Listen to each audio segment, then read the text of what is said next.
জানেন কি, আমাদের সমাজ বড়ই গতিশীল। মানে আমাদের সমাজ সময়ের সাথে সাথে পরিবর্তন হয়েই চলেছে। কিন্তু এমন কিছু পুরনো জিনিস আছে যেগুলি এখনো আমাদের মাথাতে চেপে বসে আছে। কিছু জিনিস এমন আছে আমাদের জীবনে যেগুলি আসলেই মিথ্যে, কিন্তু আপনারা আপনাদের জীবনে প্রতিনিয়ত ওগুলিকেই সত্যি ভাবেন এবং এর জন্যই বেকার বেকার চিন্তা করেন। সেটা আমাদের জীবনের প্রত্যেক মায়েদের বলা, বাবা সর্দি লেগেছে, ঠান্ডা জল খেও না থেকে শুরু করে মাথা যেন ভিজে না থেকে। কিন্তু আসলেই কি এই কথাগুলি সঠিক? আজ আমি দেখাবো আপনাদের এর পেছনে বিজ্ঞান কি বলছে, কারণ আপনাদের এগুলি জানা খুবই প্রয়োজন। তার সাথে এটাও দেখাবো কিভাবে অজান্তেই আমরা কত কিছু মিথ্যে বিশ্বাস করে বসে আছি। তাই বন্ধুরা, ভিডিওটাকে শেষ পর্যন্ত দেখো এবং শেষে অবশ্যই আপনি বলবেন চোখ খুলে দিয়েছো তুমি, কারণ এতদিন আমরা অজান্তেই কত কিছু মিথ্যেকে সত্যি বলে ভাবতাম, যেগুলি সত্যিই অবাস্তব। নাম্বার 1, সর্দি কাশি নিয়ে মিথ্যা। আপনাদের কি এরকম মনে হয় যে শীতের মৌসুমে যে সর্দি কাশিগুলো হয় সেগুলো ঠান্ডা লাগার জন্য? আপনাদের যখন সর্দি হয় তখন অবশ্যই আপনাদের মা নিশ্চয়ই আপনাদেরকে ঠান্ডা জল খেতে বারণ করে এবং মাথা ভেজাতেও বারণ। আপনি আইসক্রিম এর জন্য খান না আপনার গলা খারাপ, কিন্তু এগুলো পুরো মিথ্যে। আসলে ঠান্ডা এবং সর্দি কাশির মধ্যে কোনো সম্পর্কই নেই। বিজ্ঞান বলছে সর্দি কাশি হলো ভাইরাস জনিত কারণে হয় এবং যদি সেই ভাইরাস আপনার শরীরে ঢোকে তবেই, আর সেটা হয় আপনাদের আশেপাশে থাকা লোকজনদের থেকে, হাঁচি এবং কাশির সময়। যখন ওই ভাইরাস অন্যের শরীর থেকে আপনাদের শরীরে চলে আসে না, তখনই সর্দি কাশি হয়। নাকি এটার জন্য যে আপনি ঠান্ডা জল খাচ্ছেন?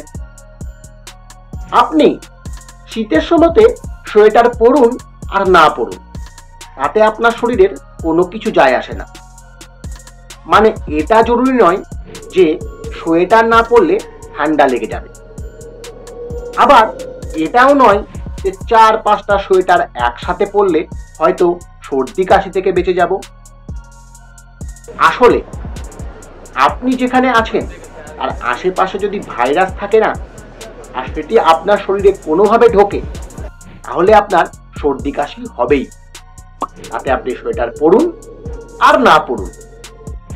আমি দেখেছি এবং আপনারাও দেখেছেন, যখন আপনাদের সর্দি কাশি হয় তখন আপনাদের মা বাবা অবশ্যই আপনাকে ঠান্ডা জল খেতে বারণ করে এবং এমনকি আপনাদের পছন্দের আইসক্রিম সেটাও বারণ করে।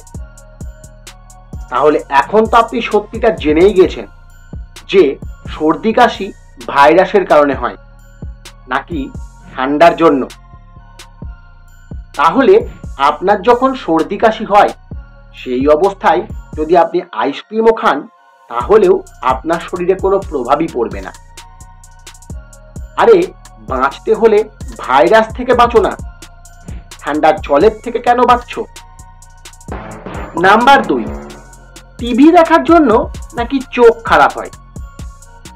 হ্যাঁ, এটা তো আমি গ্যারেন্টি দিয়ে বলতে পারি যে এমন কোনো মানুষ নেই যে এই কথাটি ছোটবেলায় না শুনেছেন। বাবা বেশি টিভি দেখো না, তাতে চোখ খারাপ হয়ে যাবে। কিন্তু এটা কি আদৌ সত্যি? তার কারণ বিজ্ঞান বলছে এটি অর্ধেকটা ঠিক কিন্তু অর্ধেকটা ভুল। কেননা এর প্রথম কারণ হচ্ছে বর্তমানে আমাদের চোখের পাওয়ার নষ্ট হবে কি হবে না এবং কত বছর বয়সে নষ্ট হবে সেটা নির্ভর করছে বর্তমানে মা বাবাদের পাশ থেকে পাওয়া জিনের ওপরে। সেই জিনই বলে দেয় যে কোন ব্যক্তির চোখ কতদিন ভালো থাকবে। আর দ্বিতীয় কথা, আগেকার দিনে অনেক বড় বড় বক্সের মতন টিভি ছিল, তাই তাদের রেডিয়েশনটা খুব বেশি ছিল। বর্তমানে এলইডি স্ক্রিনে রেডিয়েশনও খুব কম, কিন্তু তাই বলে ঘন্টার পর ঘন্টা ধরে টিভি দেখা উচিত নয়। তাতে আমাদের চোখের পেশির ওপরে চাপ পড়ে এবং চোখের পেশি ক্লান্ত হয়ে যায়। তাহলে দেখলেন তো কতগুলো কথা আমরা বছরের পর বছর ধরে মেনে চলেছি, আর সেগুলোর সঠিক বিজ্ঞান জানলে হাসি পায়। বন্ধুরা, ভিডিওটা যদি ভালো লাগে তাহলে অবশ্যই একটা লাইক করে দিও। আর হ্যাঁ, কমেন্টে অবশ্যই জানাতে ভুলবে না তোমাদের কার কার বাড়িতে এখনো কি কি রীতি প্রচলিত আছে। আর অবশ্যই চ্যানেলটাকে সাবস্ক্রাইব করে রেখো। আর নতুন বন্ধুরা চ্যানেলটাকে সাবস্ক্রাইব করে পাশে থাকা বেল আইকনটিকে প্রেস করে দিও। তার কারণ আমি আরো নতুন নতুন ফ্যাক্ট নিয়ে আবারও আসছি। ধন্যবাদ সকলকে।